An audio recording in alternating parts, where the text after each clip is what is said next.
मरने वाला होता है वो अपनी डेस्टिनी यानी कि अपने दुनिया से लड़के कैसे अपने आप को बचाता है और जीतता है, यही कहानी शुरू करते हैं। कहानी का एपिसोड नंबर 1। यहाँ पे हमें चाइल्डहुड चैन सेंग चैन दिखाया जाता है। ये मैरीलैंड सेंट्रल मैरीलैंड में स्टोरी देख रहा होता है। फिर हमें एम्परर थेजोंग दिखाए जाते हैं।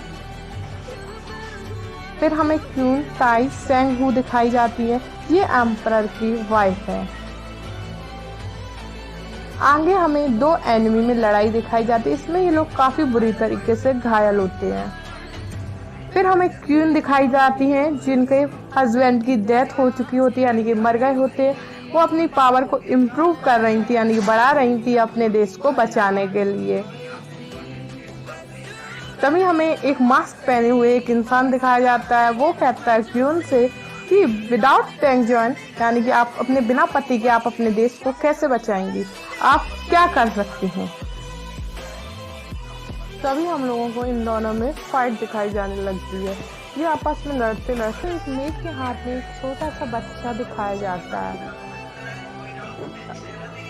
तभी मेड प्रिंसेस को लेके आती है और क्वीन जाके वहाँ पे कहती है कि इस लड़के को मुझसे दूर जाना होगा, परंतु मेड आर्ग्यूमेंट करती है यानी कि उनसे बहस करती है और ये कहती है कि आपका और एम्परर का आखिरी खून है, इसे आप अपने आप से दूर ना कीजिए। परंतु क्यों इनकी एक भी नहीं सुनती और क्यों कहते हैं इसमें बहुत ताकत है, ये आगे डेस्टिनी को चेंज कर सकता है और ये आगे बहुत शक्तिशाली बनेगा, पर अभी इसे यहाँ से जाना होगा और ये किसी को भी हरा सकता है और ये दुनिया को बचा सकता है। और क्यून कहती है ये इसकी डेस्टिनी है यानी कि इसका नसीब है। मेड क्यून को समझाती है और रोकने की कोशिश करती है। क्यून अपने लड़के को उसके हाथ से लेके और आगे चली आती है और वह उसको अर्थ की साइड फेंक देती है। अब वह आसमान से नीचे धरती पे आ गया होता है। अब राजा के मरने के बाद कोई तो कारोबार संभालेगा यानी कि कोई तो राज्य एम्परर संभालेगा। तो सब लोग कहते हैं कि किंग सेंगजेन को हमारा न्यू एम्परर बनाना चाहिए, परंतु क्यून इसके खिलाफ होती है और क्यून कहती हैं कि मैं लड़की हूँ तो मैं इस राज्य को नहीं चला सकती, इस राज्य को चला सकती हूँ क्योंकि ये मेरे पति का राज्य है। तभी सभी लोग इसलिए अपना राजा स्वीकार कर लेते हैं। फिर इनकी ताजपोशी दिखाई जाती है यानी कि इनको किंग बनता हुआ दिखाया जाता है। फिर ये कहती हैं जिन जिन लोगों ने युद्ध में धोखा किया है उन सभी को मार दिया जाए और उन सब की डेथ हो जाती है यानी कि उन सबको मरवा देती हैं। अब हमें फ्लैशबैक में दिखाया जाता है कि अपने लड़के को याद करके बहुत दुखी हो रही होती है और ये कहती है एक दिन मैं तुम्हें जरूर ढूंढ लूंगी मेरे बच्चे। तब हमें वही लड़का फिर से दिखाया जाता है। वो स्वयं से कहता है कि मैं तुम्हें कल दूसरी कहानी सुनाऊंगा, वो होगी तुम्हारे मन की। तभी उस लड़के का दोस्त दिखाया जाता है जिसका नाम है यूरेन। वो अपने दोस्त को सारी बातें बता देता है कैसे एम्परर ने अपने बच्चे को खो दिया।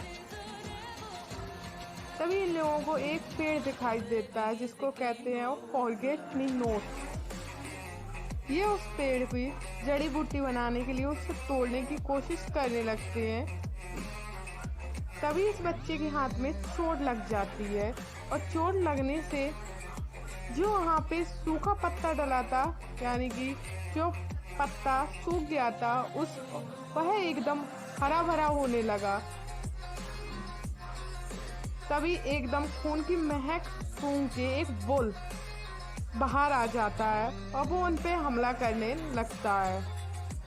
तभी वहाँ पे उनके मास्टर की एंट्री होती है जो उसे उस वुल्फ से बचा लेते हैं और उस लड़के को समझाते हुए कहते हैं कि तुम तुम्हें कितनी बार मैंने समझा है, तुम्हारा खून औरों के खून से अलग है, तो तुम थोड़ा केयरलेस ना बना करो, अपनी सेफ्टी किया करो। और वह कहते हैं तुम्हारे खून में पावर, तारों की पावर है, यानी कि पावर, यानी कि स्टार ऑफ द पावर। तभी वहाँ पे हमें एक दूसरे लीडर दिखाई देते हैं जिनके गले में एक लड़की होती है और जो कई सारे एनिमी यानी कि कई सारे सोल्जर्स से घिरे हुए होते हैं और उनसे फाइट कर रहे होते हैं।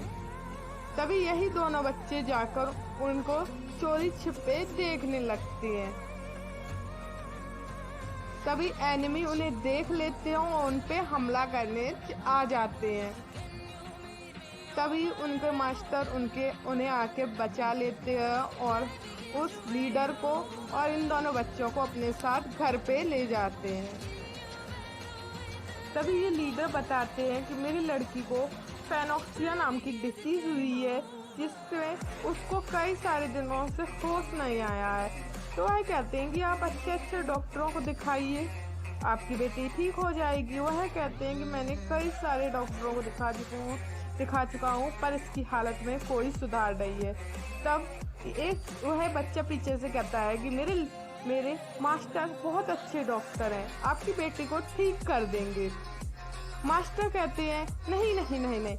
फिर जब लीडर के प्रेशराइज करने से मास्टर कहते हैं हाँ, मैं कोशिश कर सकता हूँ आपकी बेटी को ठीक करने के लिए, मैं अपना बेस्ट दूंगा, यानी कि मैं उसे ठीक कर।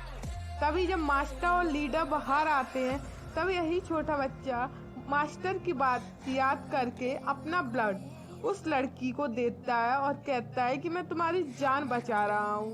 तभी उसी लड़की को होश आ जाता है और वो कहता है मैं कहाँ हूँ, और वो कहता है तुम मेरे घर पे हो। वो अपना नाम बताती है, आई एम सोरोंगू, यानी कि मेरा नाम सोरोंग है।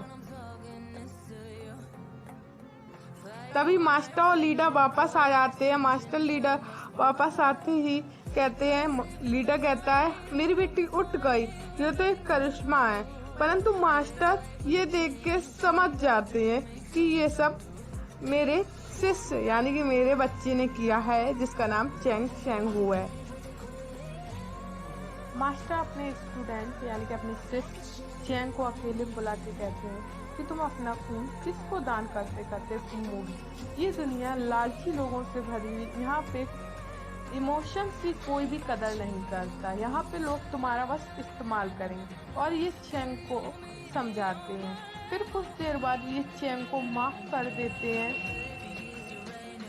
तभी चेंग पौधों को पानी दे रहा होता है। तभी वही लड़की रोंग बाहर आती है और चेंग से बातें करती है और कहती है क्या तुम मेरे दोस्त बनोगे। चेंग हाँ कर देता है। तभी ये लड़की इससे पूछती है कि ये कौन सा पौधा है। तभी ये कहता है ये ईचोग्रास है, यानी कि ये तुम जो भी बोलोगी है तुम्हारी कॉपी करेगी, यानी कि जैसा वह डबल रिपीट करेगी, जो तुम बोलोगी वही वो कहेगी। तो चेंग कहती है हेलो, तो घास भी हेलो कहती है। यह सुन के वो बहुत खुश होती है। अब वह पूछती ये कौन सी ग्रास है, तो ये चेंग कहता है ये रेनबो ग्रास है, यानी कि तुम इसे टच करोगी तो ये 7 कलर्स देगी। तो ये इसको छूती है, परंतु यह पौधा डर जाता है और कोई भी कलर नहीं देता। तो रोंग घबरा जाती है और चेंग से कहती है यह मेरे हाथ लगाने से डर गया क्योंकि मेरे हाथ से आग निकलती है। तभी चेंग कहता है वाओ कि अमेजिंग, तुम्हारे हाथ से आग निकलती, चलो हम लोग फिश पकड़ेंगे और तुम्हारे हाथ पर सेक के उसे खाएंगे। और ये दोनों फिश को एंजॉय करते हैं। फिर ये दोनों म्यूजिक प्ले करते हैं और म्यूजिक बजाते हैं और साथ ही साथ में मछली का आनंद उठाते हैं। तभी चेंग और रोंग वापस आते हैं तो उनको यह पसंद नहीं आता कि उनके जो बड़े हैं आपस में बात कर रहे होते हैं कि वो जा रहे हैं, यानी कि अब रोंग कुछ दिनों में चली जाएगी। तो चेंग यह सुनकर दुखी हो जाता है और चेंग और रोंग दोनों वहां से चले जाते हैं। फिर चैंग और रोंग आपस में गिफ्ट एक्सचेंज करके एक दूसरे को तोहफे देते हैं और आखिरी विदाई लेते हैं। और रोंग कहती है कि तुम मुझे हमेशा लेटर लिखना और मैं तुम्हें उसका रिप्लाई करूंगी। और रोंग भी चैंग को गिफ्ट देती है। फिर रोंग फाइनली वहां से चली जाती है और चैंग जब रोंग जा रही होती है तब फिर से वही गाना यानी कि वही म्यूजिकल इंस्ट्रूमेंट से म्यूजिक बजाता है। फिर मास्टर बाहर आते हैं और बाहर आके जंगल की सुरक्षा कर देते हैं कि इसमें यानी कि फिर कोई घुसपैठिया ना घुस बैठे और हमें कोई नुकसान ना पहुंचाए। चैंग रोंग को लेटर लिखता है और उसे बताता है कि मैंने कई सारी बुकें पढ़ी हैं और जो तुमने बुकें बताई वो काफी अच्छी हैं। और वह लेटर वह आसमान में छोड़ देता है और लेटर उड़ता हुआ उसके पास पहुंच जाता है। रोंग उस लेटर को लेती है और रीड करती है। फिर यही सिलसिला चलते चलते चैंग और रोंग अब 20 साल के हो गए हैं। चैंग भी हमारा बहुत सुंदर हो चुका है और वह रोंग को ही याद करता है। तभी चैंग अचानक बेहोश हो जाता है। तब चैंग को होश आता है तो वह वॉट टब के अंदर होता है यानी कि बाथ टब के अंदर होता है और उसके चारों तरफ हर्बल्स डली हुई होती है यानी कि औषधि। तब पूछता है मास्टर क्या हुआ। तब मास्टर बताते हैं कि तुम बेहोश हो गए, तुम्हें हार्ट अटैक आया था क्योंकि तुम्हारी स्टार ऑफ द पावर यानी तारों की शक्ति तुम्हारी बॉडी सहन नहीं कर पा रही और तुम जल्दी ही डाई हो जाओगे यानी कि मरने लगोगे। तो वह कहता है मुझे इतनी जल्दी नहीं मरना। तब मास्टर कहते हैं तुम अपनी डेस्टिनी को चेंज कर सकते हो। और चोंग अपनी डेस्टिनी को चेंज करने के लिए निकल पड़ता है। वह चट्टानों पे चढ़ता है जिससे कि वह तलवार को पा सके और अपनी डेस्टिनी को बदल सके। तभी वहां पे बर्फ गिरने लगती है और तेज तेज हवाएं चलने लगती हैं।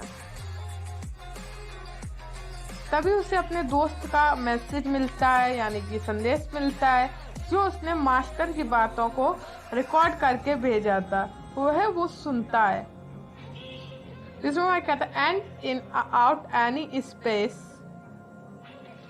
For me sky like a house land like a bed. इसका मतलब ये है कि जो आसमान है वो तुम्हारा घर है और जो जमीन है वो तुम्हारा बिस्तर है, तुम ये सोचो।